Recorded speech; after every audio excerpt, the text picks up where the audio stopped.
परमेश्वर कबीर जी चारों युगों में अपने भक्तों का उद्धार करने के लिए प्रकट होते हैं। कलयुग में सन 1398 संवत 1455 में काशी के लहरतारा तालाब पर शिशु रूप में प्रकट हुए। ओम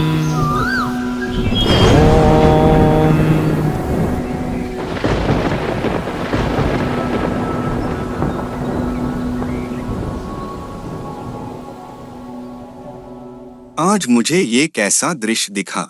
यह मेरी भक्ति की उपलब्धि है या मेरा दृष्टि दोष है? इसके विषय में गुरुदेव स्वामी रामानंद जी से पूछूंगा। यह विचार करके ऋषि अष्टानंद जी बीच में ही अपनी साधना छोड़कर अपने गुरुदेव के पास गए। इस सृष्टि में सर्व अवतारगण माता के गर्भ से जन्म लेकर अपना प्रारब्ध पूरा करते हैं।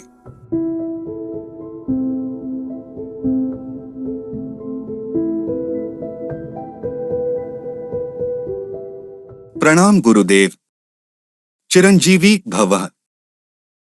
हे गुरुदेव, यह मेरी भक्ति की उपलब्धि है या मेरी भ्रमणा है? मैंने प्रकाश आकाश से नीचे की ओर आते देखा, जिसे मेरी आंखें सहन नहीं कर सकी। आंखें बंद हुई तो नवजात शिशु की आकृति दिखाई दी। पुनः आंखें खोली तो उस प्रकाश से पूरा सरोवर ही जगमगा गया। पश्चात वह प्रकाश तालाब के कोने में सिमट गया। मैं आपसे कारण जानने की इच्छा से ही बीच में अपनी साधना छोड़कर आया हूँ। कृपया मेरी शंका का निवारण कीजिए। हे ब्राह्मण, यह तेरी भक्ति उपलब्धि नहीं है। इस प्रकार की घटनाएं उस समय होती है जब ऊपर के लोकों से कोई देव अवतार धारण करने के लिए आते हैं। वह किसी स्त्री के गर्भ में निवास करता है, फिर बालक रूप धारण करके नर लीला करके अपना अपेक्षित कार्य पूर्ण करता है। कोई देव ऊपर के लोकों से आया है, वह काशी नगर में किसी के घर जन्म लेकर अपना प्रारब्ध पूरा करेगा। स्वामी रामानंद जी ने अपने शिष्य अष्टानंद की शंका का समाधान किया।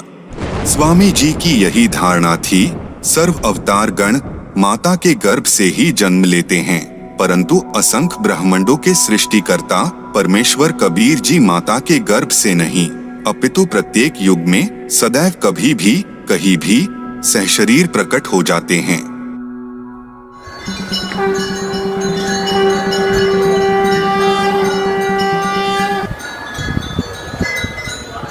वहीं उन दिनों काशी नगर में जुलाहों की कॉलोनी में दो मुसलमान पति पत्नी रहते थे, जिनका नाम नीरू नीमा था।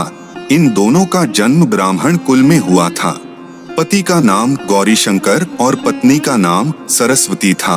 गौरीशंकर ब्राह्मण भगवान शिव का उपासक था। शिव पुराण की कथा करके भगवान शिव की महिमा का गुणगान किया करता, जिसके फलस्वरूप पूरे काशी नगर में गौरीशंकर की प्रसिद्धि होने लगी। परंतु अन्य ब्राह्मण गौरीशंकर से ईर्ष्या रखने लगे। उस समय मुगल शासन होने से मुसलमानों का बोलबाला था। इस बात का मुसलमानों ने लाभ उठाया और गौरीशंकर का जबरन धर्मांतरण करवाया। पुरुष का नाम नूर अली उर्फ नीरू तथा स्त्री का नाम नियामत अली उर्फ नीमा रखा गया। कुछ दिनों बाद नीरू नीमा ने विचार करके अपने निर्वाह के लिए कपड़े बुनने का कार्य प्रारंभ किया, जिस कारण से वे जुलाहा कहलाए। नीरू नीमा भले ही मुसलमान बन गए थे, परंतु हृदय से साधना भगवान शंकर की ही करते थे। वे प्रतिदिन सूर्योदय से पूर्व लहरतारा तालाब में स्नान करने जाते थे। नीरू नीमा के विवाह के कई वर्ष बीत गए थे, परंतु उनको कोई संतान नहीं हुई। प्रतिदिन की तरह ज्येष्ठ मास शुक्ल पूर्णमासी को भी नीरू नीमा ब्रह्म मुहूर्त में स्नान करने तालाब की ओर जा रहे थे। अचानक संतान प्राप्ति की चाह में नीमा दुखी मन से रास्ते में भगवान शंकर से प्रार्थना करने लगी। हे दीनानाथ, आप अपने दास को भी एक बच्चा बालक दे दो। आपके घर में क्या कमी है प्रभु? हमारा भी जीवन सफल हो जाएगा।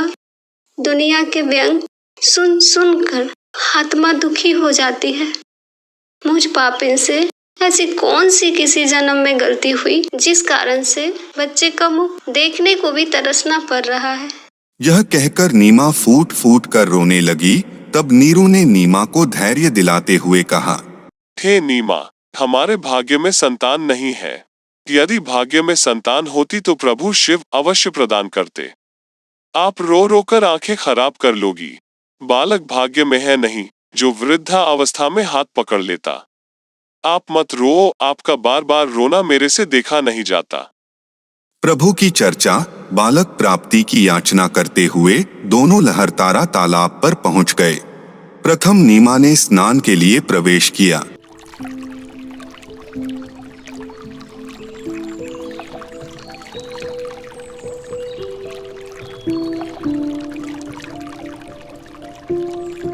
नीमा के स्नान करने के पश्चात नीरू ने स्नान करने के लिए तालाब में प्रवेश किया।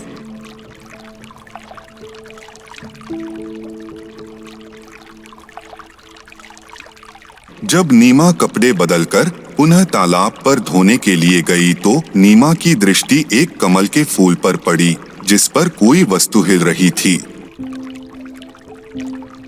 नीमा को लगा कोई सर्प है, परंतु उसको ध्यानपूर्वक देखा तो कोई बालक था। देखो जी देखो, एक छोटा बच्चा बालक कमल के फूल पर लेटा है, वो डूब न जाए। नीमा, बच्चों की चाह ने तुझे पागल बना दिया है। अब तुझे जल में भी बच्चे दिखाई देने लगे हैं। मैं सच कह रही हूँ। देखो, सचमुच एक बच्चा कमल के फूल पर है, वो रहा। देखो देखो। हे भगवान, यह तो सचमुच एक बच्चा है।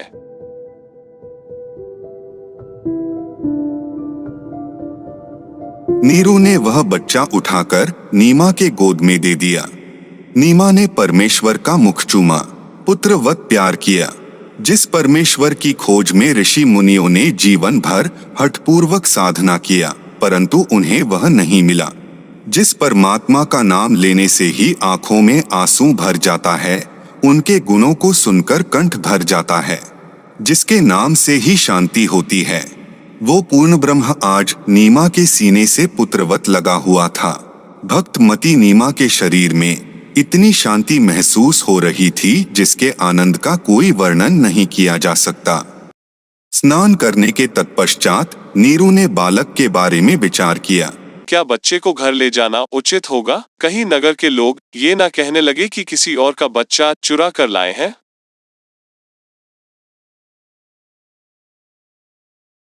नीमा, इस बच्चे को यहीं छोड़ दे, इसी में अपना हित है। हे पतिदेव, यह भगवान शंकर का दिया खिलौना है। इस बच्चे ने पता नहीं मुझ पर क्या जादू कर दिया है कि मेरा मन इस बच्चे के वश हो गया है। मैं इस बच्चे को नहीं त्याग सकती। यदि हम इस बच्चे को नगर में ले गए तो नगरवासी हम पर शक करेंगे, सोचेंगे ये किसी और का बच्चा चुरा कर लाए हैं। हम कहेंगे लहरतारा तालाब में कमल के फूल पर ये बच्चा मिला है, परंतु हमारी बात पर कोई विश्वास नहीं करेगा। हो सकता है कि वे हमें नगर से भी निकाल दें। मैं इस बालक के साथ देश निकाला भी स्वीकार कर लूंगी, परंतु इस बच्चे को नहीं त्याग सकती।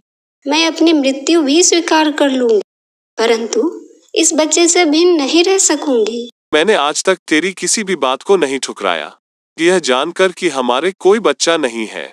मैंने तुझे पति तथा पिता दोनों का प्यार दिया है। तू मेरे नम्र स्वभाव का अनुचित लाभ उठा रही है। आज मेरी स्थिति को न समझकर अपने हठी स्वभाव से मुझे कष्ट दे रही है। या तो इस बच्चे को यहीं रख दे, वरना आज मैं तेरी बहुत पिटाई करूंगा। हे नीरू, आप मुझे घर ले चलो, आप पर कोई आपत्ति नहीं आएगी। मैं सतलोक से चलकर आपके हित के लिए यहाँ आया हूँ। अरे अरे, यह बालक तो बोल रहा है। कहीं यह कोई देव, पितृ या कोई सिद्ध पुरुष न हो और मुझे शाप न दे दे। हे भगवान, रक्षा करना। बालक को बोलते हुए देखकर डर के मारे नीरू ने नीमा से कुछ नहीं बोला। तत्पश्चात वे दोनों अपने घर की ओर चल पड़े।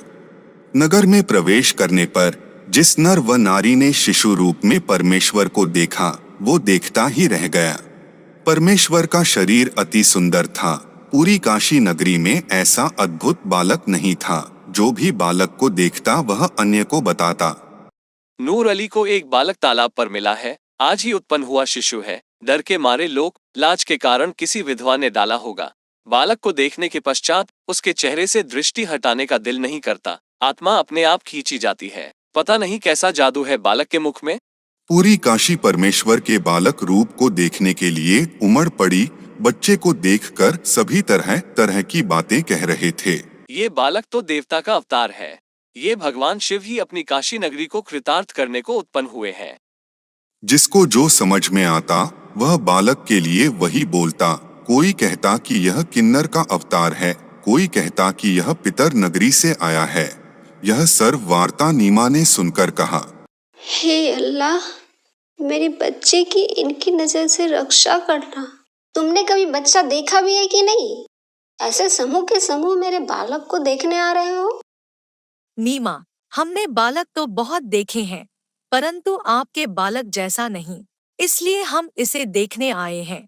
काशी के नगरवासियों की बात सुनकर श्री ब्रह्मा, विष्णु तथा शिव जी भी अपने अपने लोकों से झांक कर देखने लगे और काशी के वासियों से अपने में से एक बालक होने की बात सुनकर बोले, यह बालक तो किसी अन्य लोक से आया है।